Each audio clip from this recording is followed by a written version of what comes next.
السلام علیکم ورحمۃ اللہ وبرکاتہ۔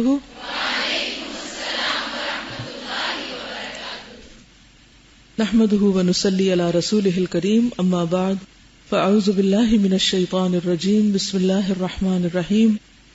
رب اشرح لی صدری ویسر لی امری واحلل عقدۃ من لسانی یفقہوا قولی۔ تو یہ بتائیے کہ نسب نامہ کس کس نے یاد کر لی ہے؟ ماشاءاللہ، پڑھیے۔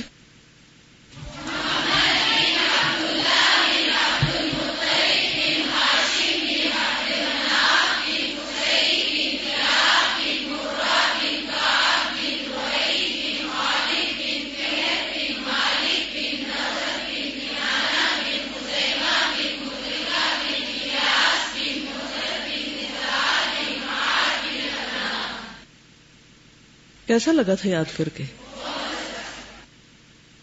بہت اچھا۔ خیال آیا تھا کہ پہلے کیوں نہیں کیا، اس لیے بچوں کو ابھی سے کروا دیں، ٹھیک ہے نا؟ میں جب بھی یہ حدیث پڑھتی تھی کہ تم اس وقت تک مومن نہیں ہو سکتے جب تک کہ اللہ کے رسول صلی اللہ علیہ وسلم سے ہر انسان سے بڑھ کر محبت نہ کرو، حتیٰ کہ اپنے اولاد اور والدین سے بھی بڑھ کر۔ تو آج جب میں یاد کر رہی تھی تو میں نے کہا مجھے اپنے دادا سے اوپر کسی کا نام بھی نہیں آتا، لکھا ہوا ہے ایک کاغذ میں لیکن پتہ نہیں ہے۔ لیکن اللہ کے رسول صلی اللہ علیہ وسلم کے نسب میں کم از کم ناموں کی حد تک تو پہچان ہے کہ کون کیا تھا، اور اس کو پڑھ کر اور بار بار چونکہ دہرانا پڑا تو اس دہرانے میں ایک عجب لذت تھی اور واقعی ایک محبت محسوس ہوئی۔ اللہ سبحانہ تعالیٰ نے نبی صلی اللہ علیہ وسلم کو خاص طور پر اس نسل میں سے چنا۔ میں یہ بھی سوچ رہی تھی کہ جب ہم درود شریف پڑھتے ہیں تو اس میں ابراہیم علیہ السلام کا نام کیوں لیتے ہیں؟ یہ بات بھی بہت زیادہ واضح ہو کر سمجھ میں آئی کہ آپ دیکھیے، اللہم صلی علی محمد وعلی آل محمد کما صلیت علی ابراہیم وعلی آل ابراہیم۔ تو آل ابراہیم میں یہ جن کے نام ہم لے رہے ہیں یہ بھی شامل ہو جاتے ہیں کیونکہ اسماعیل علیہ السلام کی اولاد میں سے ہیں، اور ان کے اندر توحید باقی رہی۔ یہ تو آپ کو معلوم ہے نا کہ پولیٹیکل جو گورننس تھی یا حکومت تھی یا انتظام تھا وہ تو بنو جرہم کے پاس تھا، یعنی پولیٹیکل لیڈرشپ، لیکن ریلیجس لیڈرشپ اسماعیل علیہ السلام کی اولاد میں ہی رہی، حتیٰ کہ بنو خزاعہ کے پاس آ گئی، اور پھر بنو خزاعہ میں سے آگے جا کر قصی ایک طرح سے باقاعدہ لیڈر بنا۔ اس کی کیا وجہ تھی کہ اسماعیل علیہ السلام کی اولاد کے پاس پولیٹیکل لیڈرشپ نہیں تھی؟ کوئی ریزن آپ بتائیں گے؟ سوچئے ذرا، کیا وجہ ہو سکتی ہے؟ یعنی جب آپ پڑھ رہے تھے تو آپ کو یہ خیال آیا کہ ایسا کیوں ہوا؟ کیونکہ میں یہ بات 2-3 دفعہ دہرا چکی ہوں پیچھے۔ نہیں، لیڈرشپ صرف فائنانسز کی بنیاد پر نہیں ہوتی۔ بہت سے لوگ، مثلا طالوت کو اللہ نے جالوت پر جب فوقیت دی تھی تو انہوں نے کہا تھا کہ ان کے پاس مال نہیں ہے، وَلَمْ يُؤْتَ سَعَةً مِّنَ الْمَالِ۔ تو عام لوگوں کی یہی ذہنیت ہوتی کہ شاید مال کی وجہ سے انسان، خصوصاً ہمارے ملک میں تو یہ ایک بہت بڑا فیکٹر ہے۔ مال ہے ایک فیکٹر، لیکن صرف مال نہیں۔ بات یہ ہے کہ اسماعیل علیہ السلام کی اولاد تعداد میں کم تھی، ابھی سمجھ رہے ہیں؟ تعداد میں کم تھی۔ جرہم پورا قبیلہ تھا، جبکہ آپ کی اولاد، یعنی ان کے 12 بیٹے تھے، 12 بیٹوں سے آگے کچھ اولاد ہوئی بھی ہوگی تو وہ کتنے سالوں میں جا کے پلی پھولی ہوگی کہ ان کے کچھ افراد واقعی محسوس، اور جو پھلے پھولے بھی تو وہ پھر پھیل گئے۔ ان میں سے قیدار جو تھا وہ مکہ میں، اور پھر اس کے بعد آہستہ آہستہ جب ان کی تعداد بڑھی تو پھر الحمدللہ انہوں نے اپنے مقام کو پہچانا، اور بالآخر لیڈرشپ ان کے ہاتھ میں آئی جب تک حضور صلی اللہ علیہ وسلم کی آمد کا زمانہ آ گیا۔ عربوں کے ہاں یہ خاص بات تھی کہ وہ کسی کی بات نہیں سنتے تھے جب تک کہ ان کے نسب کے بارے میں علم نہیں ہوتا تھا، ان کی بات کو اہمیت نہیں دی جاتی تھی۔ وہاں پر مال سے زیادہ نسب نامے جو تھے ان کی بنا پر لوگوں کی قدر و قیمت ہوتی تھی، یا پھر یہ کہ انہوں نے کوئی خاص قسم کے کارنامے انجام دیے۔ کوئی بہادری کے یا کوئی شجاعت کے، مروت کے، حلم کے، یعنی خصوصی قسم کے کام کیے ہوں. اور ایک اور بات بھی ذہن میں رہے کہ نبی صلی اللہ علیہ وسلم کا جو زمانہ تھا، یعنی وقت کے اعتبار سے بھی بہترین زمانہ تھا. جیسا کہ حدیث میں آتا ہے نا کہ مجھے بنی آدم کے بہترین قرون میں سے گزارا گیا، یہاں تک کہ وہ قرن آیا جس میں میں پیدا ہوا ہوں. ایک اور حدیث سے ہمیں پتہ چلتا ہے خیر القرون قرنی ثم الذین یلونہم ثم الذین یلونہم، سب سے بہترین دور میرا دور ہے، پھر ان کا جو میرے بعد ہے، پھر ان کا جو اس کے بعد ہیں، یعنی پھر وہ آہستہ آہستہ کم ہوتا جائے گا. اور آپ کے بعد 3 صدیاں جو ہیں وہ خیر القرون کہلائی جاتی ہیں. پھر اسی طرح یہ ہے کہ آپ کے نسب نامے کی گواہی جو ہے کہ آپ سب سے بہترین نسب سے تعلق رکھتے ہیں. آپ نے خود تو دی، اللہ سبحانہ وتعالیٰ نے آپ کو جس طرح پیدا کیا، اور آپ سے جب پوچھا گیا تو آپ نے ان چیزوں کو بتایا. اور یہ نسب نامہ بخاری میں بھی لکھا ہوا ہے اور صحیح ترین یہی ہے. اس سے آگے پھر اسماعیل علیہ السلام تک کچھ اختلاف ہے، اور پھر اسماعیل علیہ السلام سے آدم علیہ السلام تک بھی کافی اختلافات ہیں، لیکن یہاں تک بالکل کنفرمڈ ہے. اور آپ نے فرمایا تھا نا کہ اللہ نے آدم کی اولاد میں سے اسماعیل علیہ السلام کی اولاد کو چنا، اور پھر اس میں سے کنانہ کو، اور پھر قریش کو کنانہ میں سے، اور پھر قریش میں سے بنی ہاشم کو، اور مجھے پھر بنی ہاشم میں سے. تو اس چیز کا اعتراف ابو سفیان نے بھی کیا تھا، حالانکہ اس وقت وہ آپ کا دشمن تھا. جب وہ ہرقل کے دربار میں گیا تو ہرقل نے پوچھا کہ آپ کا نسب کیسا ہے، آپ حسب نسب کے اعتبار سے کیسے ہیں؟ تو اس وقت اس نے اعتراف کیا تھا کہ آپ ہم میں سب سے بڑھ کر ہیں حسب نسب کے اعتبار سے. اچھا یہ بتائیے کہ عمرو کو ہاشم کیوں کہا گیا، کس بنا پر؟ ان کا نام تو ہاشم نہیں تھا. شوربے میں روٹی کے ٹکڑے ڈال کے تو وہ کھلاتے تھے حاجیوں کو. یہ کوئی بہت بڑی بات ہے، اٹس اے بگ ڈیل کہ آپ کسی کو کھانا کھلائیں. سخاوت کے معنوں میں اور عربوں کے ہاں تو اس پر لڑائیاں ہوتی تھیں. اور کل میں نے آپ کو بتایا نا کہ ایک طرف جنگ کرتے تھے، دوسری طرف کھانا بھیجتے تھے. ان کے نزدیک کسی کو کھانا کھلانا جو تھا وہ بہت شرف کا کام تھا. اور جس کے حصے میں یہ سعادت آتی تھی کہ وہ حاجیوں کو کھانا کھلائے، وہ اپنے آپ کو بہت خوش قسمت سمجھتا تھا کہ ہم بہت بڑی نیکی کا کام کریں. لیکن اللہ سبحانہ وتعالیٰ نے اس سے بڑی نیکی قرآن میں بتائی. اجعلتم سقایۃ الحاج وعمارۃ المسجد الحرام کمن آمن باللہ والیوم الآخر. یعنی وہ ان چیزوں پہ جھگڑتے تھے، اللہ تعالیٰ نے انہیں اس سے اوپر کی چیزیں دکھائی کہ اللہ پر ایمان، آخرت پر ایمان اور اللہ کے دین کی خدمت جو ہے یہ اس سے بڑا کام ہے جو تم اپنے لیے اعزاز کا باعث سمجھتے. تو ان کے لیے یقیناً یہ باعث اعزاز تھا. اچھا یہ بتائیے کہ عبد المطلب کو شیبہ کیوں کہا گیا؟ ان کے گرے ہیئر کی وجہ سے. ان کے سر پہ سارے بال سیاہ نہیں تھے، گرے بھی تھے اس وجہ سے. اور عبد المطلب کیوں کہا گیا؟ مطلب ان کے کیا تھے؟ باپ تھے، چچا تھے، کیونکہ وہ ان کو ساتھ لے کر آئے تھے، ان کی والدہ سے لے کر آئے تھے ان کو. تو لوگوں نے دیکھا کہ وہ مطلب ایک بچے کو ساتھ لیے ہوئے آ رہے ہیں جس کی شکل ان سے بہت ملتی نہیں، تو انہوں نے سمجھا کہ شاید کوئی نیا غلام لے کر آئے. تو اس لیے انہوں نے جہاں سے گزرتے وہ کہتے عبد المطلب، تو وہ نام ہی پھر عبد المطلب پڑ گیا، وہی مشہور ہو گیا. یہ بتائیے کہ زمزم کا کنواں تقریباً کتنے سال بند رہا؟ 300 سال تک. بنو خزاعہ کی جو حکومت تھی قصی تک، وہ 300 سال تھی. اتنا عرصہ یہ کنواں بند رہا تھا. کس کو خواب آیا تھا کہ کنواں کھودیں؟ عبد المطلب کو. انہیں خواب میں کوئی آواز آئی کہ احفر طیبہ، تو انہیں سمجھ نہ آیا کہ یہ طیبہ کیا چیز ہے. دوسرے دن پھر خواب آئی احفر برہ، طیبہ کہتے ہیں پیور چیز کو، اور احفر برہ پریشیس چیز کو کھودو. انہیں سمجھ نہیں آئی کہ یہ کیا کہہ رہے ہیں.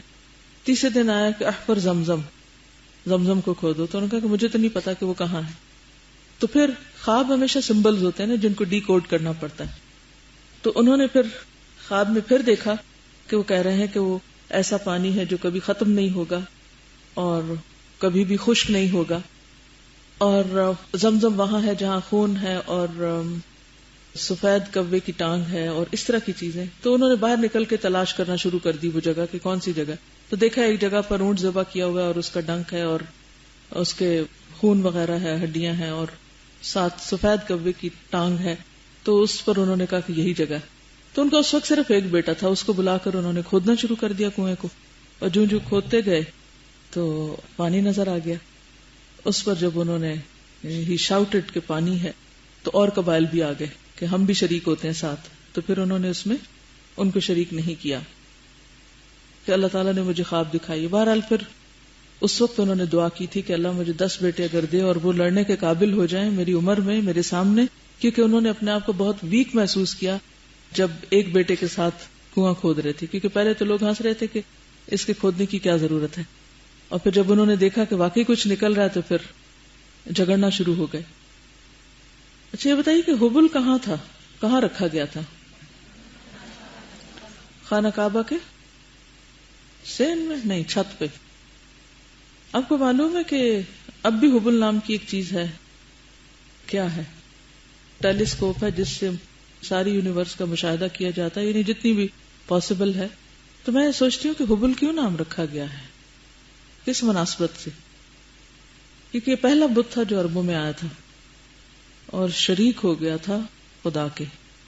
تو اب نیا حبل پھر شریک ہو گیا ہے, لوگوں کے لیے ایک شریک کی حیثیت رکھتا ہے کہ لوگ وہی سے آئی ہوئی معلومات کے مقابلے میں اس پر زیادہ ایمان رکھتے ہیں اور یقین رکھتے ہیں. آپ کے نسب نامے میں یہ جو ہاشم ہیں ان کی خاص خصوصیت کیا تھی کھانا کھلانے کے علاوہ؟ انہوں نے 2 کام اور بھی کیے تھے. باقاعدہ ٹریڈ کے لیے ضمانتیں حاصل کی تھیں دوسرے ملکوں سے, اور مدرکہ کا نام مدرکہ اس لیے کہتے ہیں کہ ایک دفعہ ان کے اونٹ بھاگ گئے تھے تو یہ دور تک ان کے پیچھے بھاگتے رہے حتیٰ کہ جا کے پکڑ لیا. مضر سرخ رنگ کو کہتے ہیں. تو ان کو ورثے میں جو چیزیں ملی تھی ان کا رنگ سرخ تھا تو اس سے ان کا نام پھر مضر پڑ گیا. یہ معد بن عدنان جو ہے, معد جو ہے یہ اس وقت موجود تھے جب بخت نصر کا دوسرا حملہ ہوا تھا اسرائیلیوں پر, لیکن اس نے ان پر حملہ نہیں کیا. یہ یرمیاہ نبی کے دوست بھی تھے, یعنی یہ اس وقت کا واقعہ ہے, لیکن اس سے آگے بھی کئی نسلیں ہیں. چلیے پیج 32 فرسٹ پیراگراف ہوں. بسم اللہ الرحمن الرحیم. الحمد للہ وکفا وسلام علی عبادہ الذین اصطفی. آپ صلی اللہ علیہ وسلم کے والد گرامی عبداللہ عبد المطلب کے سب سے خوبصورت, پاک دامن اور چہیتے لڑکے تھے. کون؟ عبداللہ. انہیں ذبیح بھی کہا جاتا ہے. اس کی وجہ یہ ہے کہ زمزم کی کھدائی کے دوران میں جب کنویں کے نشانات برآمد ہوئے تو قریش نے بھی عبد المطلب کے ساتھ شرکت کرنی چاہی اور اس کے لیے ان سے جھگڑا کیا جو بڑی مشکل سے فروغ ہو سکا. یہ دیکھ کر عبد المطلب نے نظر مانی کہ اگر اللہ نے ان کو 10 لڑکے دیے اور ہر ایک مقابلے کے لائق ہوا تو ان میں سے ایک کو وہ اللہ کی راہ میں ذبح کر دیں گے. اب اللہ کا کرنا ایسا ہوا کہ ان کی یہ مراد پوری ہو گئی. چنانچہ انہوں نے سب لڑکوں کے درمیان قرہ ڈالا. قرہ عبداللہ کے نام نکلا, لہذا ان کو ذبح کرنے کے لیے خانہ کعبہ کے پاس لے گئے, مگر قریش نے انہیں روک دیا. بالخصوص عبداللہ کے بھائی یعنی ابو طالب کے بارے میں آتا ہے اور ماموں سخت آڑے آئے. بالآخر یہ فیصلہ ہوا کہ ان کے بدلے 100 اونٹ ذبح کیے جائیں. چنانچہ عبد المطلب نے ایسا ہی کیا. جیسا کہ پہلے میں نے ذکر کیا تھا کہ پھر جھگڑا جب بہت بڑھا تو انہوں نے کہا کہ الرافہ یا وچ کے پاس چلتے ہیں. تو اس میں ہر قبیلے کی اپنی اپنی ایک کاہنہ عورت یا کاہن ہوتا, اور جب بھی کوئی مشکل معاملہ پیش آتا تو اس کے پاس جاتے. لوگوں کی یہ عادت اب تک گئی نہیں. اب بھی جب لوگوں کو کوئی اہم معاملہ پیش ہوتا ہے, کوئی چوری ہو جائے, کوئی پریشان کن واقعہ پیش آ جائے, تو وہ کہاں جاتے ہیں؟ نجومیوں کے پاس یا ایسے لوگوں کے پاس. بعض اوقات استخارے نکلوانے کے لیے جاتے ہیں. تو کسی سے جا کر اس قسم کا استخارہ نکلوانا یہ بھی کہانت ہی کی ایک قسم ہے. ایسا کرنا درست نہیں, کیونکہ اللہ کے سوا غیب کا علم کسی کو نہیں. استخارہ غیب کی خبریں معلوم کرنے کا نام نہیں. استخارہ اللہ سے کسی اہم معاملے میں خیر کی دعا کرنے یا خیر مانگنے کا نام ہے. تو بہرحال یعنی سب لوگ پھر کاہنہ کے پاس حسب معمول گئے, لیکن یہ دور جاہلیت کا واقعہ ہے. ہمیں کاہنوں کے پاس نہیں جانا. اگر کوئی ایسا معاملہ ہو تو کیا کرنا چاہیے؟ اللہ سے دعا کرنی چاہیے کہ اللہ تعالیٰ تو اس معاملے کی حقیقت ہم پر کھول دے. تو اس نے کہا کہ اچھا کل آنا، کیونکہ ایسے لوگ اپنی اہمیت جتانے کے لیے مختلف قسم کے مطالبے کرتے رہتے ہیں. بعض اوقات کچھ روپیہ پیسہ لانے کو کہتے ہیں، بعض اوقات کوئی جانور قربان کرنے کو کہتے ہیں، اور کبھی یہ بھی کہتے ہیں کہ ہمیں روحوں سے تعلق قائم کرنا ہے، جنوں سے پوچھیں گے، اور کیونکہ جن بھی ان کے ساتھ شریک ہوتے ہیں ایسے غلط کام کرنے میں. تو بہرحال اگلے دن جب وہ آئے تو اس نے کہا کہ تمہارے ہاں ایک انسان کی جان کی کیا قیمت ہے، ریٹریبیوشن یا دیت کیا ہے؟ تو انہوں نے کہا کہ 10 اونٹ. کہا کہ اگر 10 اونٹ ایک طرف کرو اور عبداللہ ایک طرف، اور پھر تیر ڈالو، وہ جو 5 کے تیر ہوتے ہیں، اگر اس کا اشارہ عبداللہ کی طرف ہوا تو پھر 10 اور بڑھا دینا، اور کرتے کرتے اس طرح 100 اونٹ ہو گئے. بالآخر یہ فیصلہ ہوا کہ ان کے بدلے 100 اونٹ ذبح کیے جائیں. چنانچہ عبد المطلب نے ایسا ہی کیا. اسی لیے آپ صلی اللہ علیہ وسلم کو 2 ذبیحوں کی اولاد کہا جاتا ہے. ایک ذبیح حضرت اسماعیل علیہ السلام تھے، اور ایک آپ صلی اللہ علیہ وسلم کے والد عبداللہ. اسی طرح آپ کو 2 فدیہ دیے گئے بزرگوں کی اولاد بھی کہا جاتا ہے، کیونکہ حضرت اسماعیل علیہ السلام کو مینڈے کا فدیہ دیا گیا تھا اور آپ کے والد کو 100 اونٹوں کا. عبداللہ کی شادی آمنہ بنت وہب سے ہوئی، جو اس وقت قریش کی سب سے بلند پایہ خاتون تھی. ان کا باپ وہب بھی بنو زہرہ کا سردار اور عالی نسب تھا. آمنہ شادی کے بعد ہی امید سے ہو گئی. ادھر کچھ عرصے بعد عبد المطلب نے عبداللہ کو تجارت کے سلسلے میں مدینہ یا شام بھیجا. واپسی پر وہ مدینہ میں انتقال کر گئے اور انہیں نابغہ زبیانی کے مکان میں دفن کر دیا گیا. اس وقت تک آپ پیدا نہیں ہوئے تھے. گویا جب آپ پیدا ہوئے تو آپ یتیم تھے، جس کا ذکر خود قرآن پاک میں کیا گیا ہے، سورۃ الضحیٰ. عبارت میں جو بات مجھے خاص طور پر سمجھ میں آئی ہے اور ہمارے لیے عمل کا ایک نقطہ ہے، وہ یہ کہ انسان ہر معاملے میں، حتیٰ کہ بچوں کے نام رکھنے کے معاملے میں بھی بہترین رائے اختیار کرے. عبد المطلب کے 11 بیٹے تھے. پہلے تو حارث تھے، 10 اور ہوئے. ان کے مختلف نام تھے، ابو لہب، ابو طالب، حارث، جعفر اور بھی. لیکن ان میں سے حضور صلی اللہ علیہ وسلم کی پیدائش کے لیے کن کو چنا گیا؟ عبداللہ کو. اور یہ نام سب ناموں میں سے بہترین نام تھا. تو اس سے کیا سبق ملتا ہے؟ بامعنی نام رکھے، ہمیشہ صرف نئے ناموں کی تلاش میں نہ رہے، اچھے نام رکھے. عبداللہ اور عبد الرحمن اللہ تعالیٰ کے پسندیدہ ناموں میں سے ہیں. والدہ کا نام بھی آپ دیکھیں، آمنہ. پھر آپ کی پیدائش کا مرحلہ ہے. آپ صلی اللہ علیہ وسلم مکہ مکرمہ میں شیب بنی ہاشم کے اندر موسم بہار میں پیدا ہوئے. یہ 2 شنبہ سوموار یعنی منڈے کی صبح تھی، ربیع الاول کی 9 اور کہا جاتا ہے کہ 12 تاریخ تھی. سال وہی تھا جس میں ابرہہ نے مکے پر حملہ کیا تھا. چونکہ وہ اپنے ساتھ ہاتھی بھی لایا تھا اور عربی میں ہاتھی کو فیل کہتے ہیں، اس لیے اس کا نام عام الفیل پڑ گیا. اس روز اپریل 571 کی 22 تاریخ تھی. مجھے یہ دونوں تاریخیں بہت اچھی لگتی کیونکہ میری تاریخ پیدائش بھی 22 ہے اور 1957 ہے. تو جب میں اس میں دوسری طرف سے دیکھتی ہوں 57 کا ورڈ تو مجھے بہت اچھا لگتا ہے. بہرحال جس سے محبت ہو انسان اس سے دور پار کی مناسبتیں بھی ڈھونڈ لیتا ہے کہ اچھا وہ فلاں چیز ملتی. پیدائش کے وقت دایا کا کام حضرت عبد الرحمن بن عوف کی والدہ شفا بنت عمر نے انجام دیا، لیکن آپ کی وفات 8 جون 632 کو ہوئی ہے. یہاں لکھا نہیں لیکن جسٹ ایک آئیڈیا دینے کے لیے 8 جون 632 عیسوی. جب آپ پیدا ہوئے تو آپ کی والدہ نے خواب میں دیکھا کہ ان کے جسم سے ایک نور نکلا ہے جس سے ملک شام کے محل روشن ہو گئے. پھر والدہ نے عبد المطلب کو آپ کی پیدائش کی خوشخبری بھجوائی. پھر والدہ نے عبد المطلب یعنی دادا کو آپ کی پیدائش کی خوشخبری بھجوائی. کیوں؟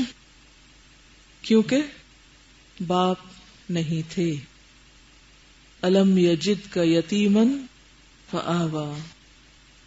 وہ شاداں و فرحاں تشریف لائے اور آپ کو خانہ کعبہ میں لے جا کر اللہ تعالیٰ سے دعا کی اور اس کا شکر ادا کیا، اور اس توقع پر کہ آپ کی تعریف کی جائے گی آپ کا نام محمد رکھا. پھر عرب کے دستور کے مطابق 7ویں دن عقیقہ اور ختنہ کیا اور لوگوں کی دعوت کی. یہ عقیقہ اور ختنہ دور جاہلیت میں بھی ہوتا تھا. یہ سنت تھی کس کی؟ ابراہیم علیہ السلام کی. وہ جو آتا نا وَإِذِ ابْتَلَىٰ إِبْرَاهِيمَ رَبُّهُ بِكَلِمَاتٍ فَأَتَمَّهُنَّ، تو ان آزمائشوں میں سے ایک آزمائش یہ بھی بتائی جاتی ہے کہ آپ کو ختنے کا حکم دیا گیا تھا اس عمر میں، شاید 80 سال کے تھے اس وقت، تو آپ نے اللہ کے حکم آنے پر اپنا ختنہ کیا تھا. تو عرب میں بہت سی چیزیں ختم ہو چکی تھی لیکن بہت سی روایات باقی تھی. اسلام نے آ کر ان کو باقی رکھا.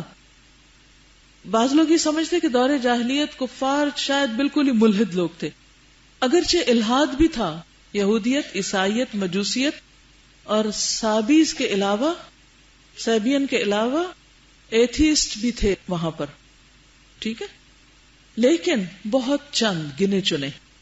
مکہ میں خاص طور پر میجورٹی مشرکین کی تھی. تو یہاں پر آپ دیکھیے کہ اگرچہ وہ مشرک تھے لیکن ان کے اندر حج کا کانسیپٹ موجود تھا. اس میں بھی کئی خرافات بدعات شامل ہو گئی تھی. ننگے حج کرتے تھے اور کچھ اور غلط کام کیا کرتے تھے. عرفات تک نہیں جاتے تھے جس کی اللہ تعالیٰ نے اصلاح کی. ثم افیدوا من حیث افاض الناس، مشعر حرام کو انہوں نے مقرر کیا تھا، وہاں بیٹھ کے مجلسیں لگاتے تھے. لیکن باقی ریچول جو تھے وہ دور جاہلیت میں بھی اسی طرح ہو رہے تھے جیسے حضرت ابراہیم علیہ السلام کے زمانے سے چلے آ رہے تھے. تلبیہ تک موجود تھا، لبیک اللہم لبیک، لیکن اس میں انہوں نے اضافہ کر لیا تھا، لا شریک لک الا شریکا هو لک، اس کے الفاظ آگے بڑھا لیے تھے اپنے پاس سے. ہم نے بھی تو ایسے بہت سے کام کر رکھے نا، دین میں اپنے پاس سے اضافے کر رکھے. تو عربوں کے ہاں بھی دور جاہلیت میں یہ سب چیزیں ہوئیں. دور جاہلیت کی بہت سی چیزوں کو ریکٹیفائی کیا گیا، ان کو اصلاح کے ساتھ ویسا ہی رکھا گیا، ان میں کوئی بہت بڑی تبدیلی نہیں کی گئی. تو جہاں کہیں بھی آپ دعویٰ کا کام کریں وہاں پر اس بات کا ضرور خیال رکھیں کہ جس لوکل کلچر کے لوگ عادی ہیں ان میں جو چیزیں اسلام سے ٹکراتی نہیں، خواہ مخواہ ان کے پیچھے نہ پڑے. مثلا کوئی اگر قمیص شلوار پہنتا تو اس کی وہ اتروا کے آپ کے آپ جبہ ہی پہنے یا آپ لانگ ڈریس پہنے، تو یہ ضروری نہیں ہے. جب تک کوئی چیز، یعنی ہر چیز مباح ہے جب تک اس کی حرمت کا ذکر نہ آ جائے قرآن اور سنت سے. اگر آپ ایسا کرنے لگے کہ ہر چیز کو غلط ثابت کرنے لگے اور صرف چند مخصوص چیزوں کو جو عرب کلچر کی انہی کو اسلام سمجھنے لگے تو دین تنگ ہو جائے گا، لوگوں کے لیے مشکل ہو جائے گی. آپ صلی اللہ علیہ وسلم کو آپ کے والد کی لونڈی ام ایمن گود کھلایا کرتی تھی. وہ حبشن تھی اور ان کا نام برکت تھا. پھر آپ دیکھیے ان کا نام برکت تھا. اللہ تعالیٰ نے ان پر بڑا فضل کیا، چنانچہ انہوں نے آپ کی نبوت کا دور پایا، اسلام لائی اور ہجرت بھی کی. پھر آپ کی وفات کے 5-6 مہینے بعد وفات پا گئی. وہ بہت رویا کرتی تھی. حضرت ابوبکر اور عمر ان سے ملنے کے لیے جایا کرتے تھے تو پوچھتے تھے کیوں روتی ہیں آپ؟ تو وہ کہتی تھی کہ وحی کا سلسلہ بند ہو گیا ہے. تھی وہ ایک غلام عورت لیکن ذہنی اعتبار سے سوچ کی وسعت کس قدر زیادہ تھی. تو یہ اسلام کا کمال تھا کہ لوگوں کو سوچنا سکھایا اور سوچ کے اعلیٰ معیار دیے. ہم جب پیٹی چیزوں میں پڑے رہتے ہیں نا تو ہم چھوٹی چھوٹی چیزوں کے اوپر ہی اپنی جان گنوا دیتے ہیں، تو بڑی سوچ نہیں آتی، اعلیٰ مقاصد کے لیے کام نہیں کر سکتے. رضاعت کیا ہے؟ دودھ پلانا. آپ صلی اللہ علیہ وسلم کی والدہ کے بعد سب سے پہلے ابو لہب کی لونڈی ثویبہ نے آپ کو دودھ پلایا. یہ صوبیہ نہیں ہوتا، ثویبہ ہوتا ہے. اس وقت اس کا اپنا جو بچہ دودھ پیتا تھا اس کا نام مسروح تھا. ثویبہ نے آپ سے پہلے حضرت حمزہ بن عبد المطلب کو، یعنی آپ کے چچا کو، اور آپ کے بعد ابو سلمہ بن عبد الاسد مخزومی کو بھی دودھ پلایا تھا. لہذا یہ تینوں آپ کے رضائی بھائی ہوئے. ٹھیک ہے. ابو سلمہ کون تھے؟ کچھ پتا آپ کو؟ ام سلمہ کے شوہر، تو وہ بھی آپ کے رضائی بھائی تھے اور حمزہ بن عبد المطلب بھی آپ کے رضائی بھائی تھے.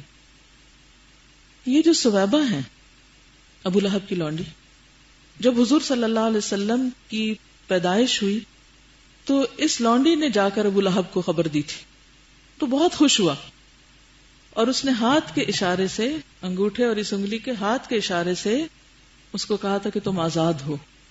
ابو لہب کی وفات کے بعد، یہ واقعہ بخاری میں آتا ہے، ابو لہب کی وفات کے بعد اس کے کسی رشتہ دار نے اس کو خواب میں دیکھا اور پوچھا تمہارا کیا حال ہے؟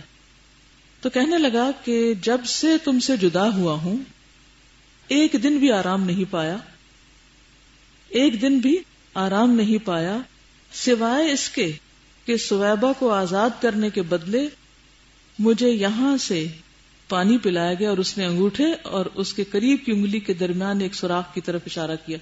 یہ ہوتا نا چھوٹا سا، یہ لکیر کے اوپر سوراخ سا، کیونکہ اس نے اس کو یوں کہا کہ تم آزاد ہو۔ تو یہ آزادی اس نے دی تھی اس خبر کے سننے کی خوشی میں کہ بھتیجا پیدا ہوا ہے۔ اس سے کیا سیکھا آپ نے؟ اللہ تعالی کسی کی نیکی کو ضائع نہیں کرتے۔ غلاموں کو آزاد کرنا ایک بہت بڑی نیکی، کسی بھی غلام جان کو آزاد کرنا، اور وہ بھی حضور صلی اللہ علیہ وسلم کی ولادت پر، آپ کی آمد کی خوشی پر۔ بہت سے لوگ اس سے میلاد کا کانسیپٹ نکال لیتے ہیں، وہ کہتے ہیں چونکہ ابو لہب کو مرنے کے بعد صرف اتنا سا آرام ملا آپ کی پیدائش کی خوشخبری میں غلام آزاد کرنے پر، تو ہم کیوں نہ اس دن بڑے بڑے کھانے پکائیں۔ اول تو یہ ہے کہ خواب کے اندر سے کوئی شرعی حکم نہیں نکالا جا سکتا، کوئی اخلاقی اصول یا کوئی خوشخبری یا کوئی خبر تو لی جا سکتی ہے، لیکن شرعی حکم نہیں ہوتا اس پہ کوئی کہ اس کی بنا پر ہم شریعت میں کوئی تبدیلی کر ڈالیں، کہ جو کہ بخاری میں ایسی کوئی روایت آئی ہے تو اس بنا پر اب ہم میلاد منانا شروع کر دیں اور پھر بڑے بڑے کھانے بنانے شروع کر دیں، یا اس دن کوئی خصوصی صدقہ خیرات کریں۔ اگر ایسا ہوتا تو پھر آپ صلی اللہ علیہ وسلم ہمیں بتانا نہ بھولتے۔ آپ کی زندگی میں 62 بار تو یہ دن آیا ہی تھا آپ کی پیدائش کا، پھر صحابہ کی زندگی میں بھی آیا، لیکن کسی نے ایسا کوئی کام نہیں کیا۔ زیادہ سے زیادہ جو اس واقعے سے ہم سیکھ سکتے ہیں وہ یہ کہ اللہ تعالی کسی کا بھی احسان یا نیکی کو ضائع نہیں کرتے، اور ابو لہب نے جہاں دشمنی کی تھی وہاں اگر دور جاہلیت میں کوئی اچھا کام کیا تھا تو اس کے بدلے اس کو وَمَن يَعْمَلْ مِثْقَالَ ذَرَّةٍ خَيْرًا يَرَهُ، بس اتنی سی بات ہے۔